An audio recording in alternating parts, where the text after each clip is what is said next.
ঢাকায় জামাতের সমাবেশে লাখ লাখ নেতাকর্মী ও সমর্থক হাজির করতে দলটির কেন্দ্রীয় নেতারা দফায় দফায় বৈঠক করছেন।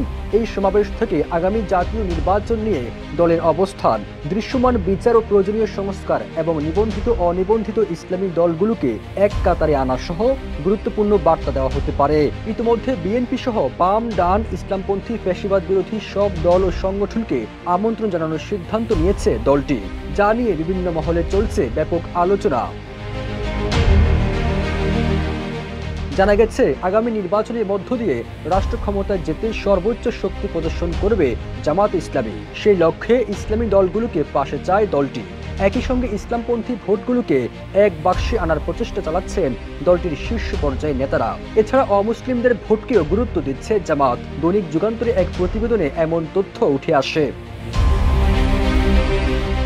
যদিও জামাত বলছে ৭ দফা দাবিতে শুধু দলের নয়, বরং এই সমাবেশ হবে দেশের সাধারণ মানুষের বঞ্চনা ও ন্যায্যতার আকাঙ্ক্ষার প্রতিচ্ছবি। ৭ দফা দাবির মধ্যে আছে সব গণহত্যার বিচার, প্রয়োজনীয় মৌলিক সংস্কার, জুলাই সনদ ও ঘোষণাপত্র বাস্তবায়ন, জুলাই অভ্যুত্থানে শহীদ ও আহত পরিবারের পুনর্বাসন, পিআর পদ্ধতির মাধ্যমে জাতীয় নির্বাচন অনুষ্ঠান, প্রবাসীদের ভোট দেওয়ার ব্যবস্থা এবং লেভেল প্লেইং ফিল্ড নিশ্চিতকরণ।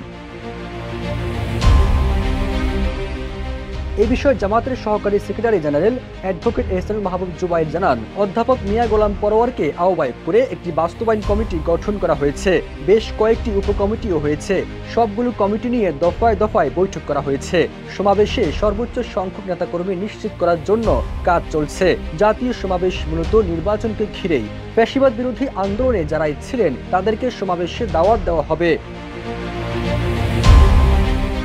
নির্বাচনী সমঝোতা নিয়ে আশাবাদী জামাত, তবে ইসলামী দলগুলোর মধ্যে আছে বিভক্তিও। এদিকে ইসলামপন্থী দলগুলো নিয়ে নির্বাচনী সমঝোতা করার চেষ্টা চালাচ্ছে জামাত। তবে এখন পর্যন্ত ইসলামী দলগুলো ঐক্য বলতে মোটা দাগে জামাত ইসলামী ও ইসলামী আন্দোলনে জোটবদ্ধ হওয়ার বিষয়ে অনেকটা কাছাকাছি অবস্থায় রয়েছে। অবশ্য দল দুটি কখনো এক ছাতার নিচে আসেনি, বরং এক ধরনের দূরত্ব বজায় রেখেছে।